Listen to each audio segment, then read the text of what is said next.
से पहले सियासी हलचल तेज है और सियासी पारा हाई है। अब सभी राजनीतिक दल और बिहार की जनता बेसब्री से विधानसभा चुनाव की तारीखों के ऐलान का इंतजार कर रहे हैं और इसी को सियासी शतरंज में मोहरे सजने लगे हैं। इसको लेकर सियासी शतरंज के बीच चाणक्य कहे जाने वाले केंद्रीय गृह मंत्री अमित शाह ने रोहतास और बेगूसराय से चुनावी रणभेरी फूंकी है। मन से गरजे शाह ने कार्यकर्ताओं को मालिक बताया और विपक्ष पर करारा वार किया। रिपोर्ट देखिए। बिहार की सियासी जमीन फिर तपने लगी है। चुनावी मौसम में दम भरने के लिए केंद्रीय गृह मंत्री अमित शाह बिहार के रोहतास में चुनावी हुंकार भरने गए। इस दौरान राहुल गांधी की यात्रा पर तंज कसते हुए अमित शाह ने राहुल गांधी की वोटर अधिकार यात्रा को घुसपैठिया बचाओ यात्रा करार दिया और जनता से आह्वान करते हुए कहा, ये चुनाव सिर्फ सरकार बनाने का नहीं बल्कि प्रचंड बहुमत की सरकार बनाने का है। का विषय था जो बांग्लादेश से घुसपैठिए आए हैं उनको बचाने का विषय था। यहां इतने सारे लोग हैं, आप किसी का वोट कटा है क्या? अरे जोर से बोलो, कटा है क्या? तो किसका कटा है? जोर से बोलो, किसका कटा है? ये राहुल गांधी की यात्रा घुसपैठिया बचाओ यात्रा थी और मैं इस मंच से राहुल गांधी और लालू जी को पूछने आया हूं। बिहार की जनता आपको पूछ रही है, घुसपैठियों को वोट का अधिकार होना चाहिए क्या? केंद्रीय गृह मंत्री अमित शाह ने न सिर्फ घुसपैठियों को लेकर हमला बोला बल्कि लालू राबड़ी के परिवारवाद पर सीधा प्रहार किया। पूछा, क्या ये बिहार को समृद्ध बना सकते हैं? लालू जी पूछते हैं, मोदी जी ने बिहार के लिए क्या किया? जब वो रेल मंत्री थे तो बिहार को केंद्र से कितनी मदद मिलती थी? आज मोदी जी ने बजट में बिहार के लिए अपना खजाना खोल रखा है। मुझे बताओ,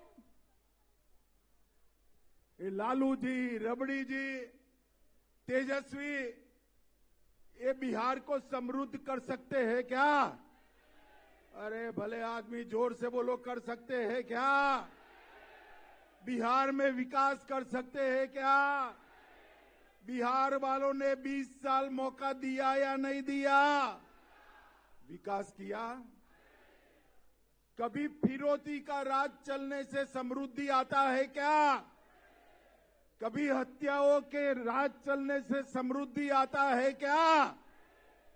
मित्रों, बिहार के युवा को आगे बढ़ना है, विकास के रास्ते पर बिहार ले जाना है, तो एक ही रास्ता है, आने वाले चुनाव में फिर से एक बार मजबूत एनडीए की सरकार बनाना। साथ ही केंद्रीय गृह मंत्री अमित शाह ने कार्यकर्ताओं का जोश बढ़ाते हुए साफ कहा, इस बार सिर्फ सरकार नहीं बनानी, 2/3 से अधिक बहुमत के साथ सरकार बनानी है। मैं सभी कार्यकर्ताओं से कहता हूं, आज से इस मिशन में जुट जाइए। एक एक सीट पर एनडीए की जीत सुनिश्चित होनी चाहिए। और इसीलिए हमारा कोई भी राष्ट्रीय नेता उठाकर देख लो, इसका जीवन बूथ के कार्यकर्ता से शुरू हुआ।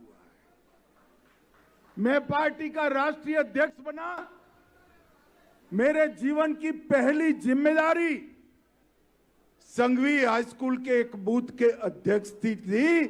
अकेली भारतीय जनता पार्टी है जहां बूथ का अध्यक्ष पार्टी का राष्ट्रीय अध्यक्ष बन सकता है और कोई दल में नहीं हो सकता। इसलिए भाइयों बहनों, आने वाले दिनों में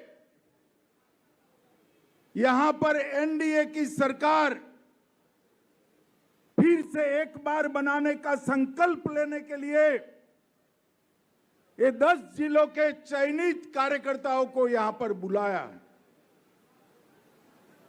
हम यहां पर जितनी मजबूती से संकल्प करेंगे उतनी ही भाजपा मजबूत होगी।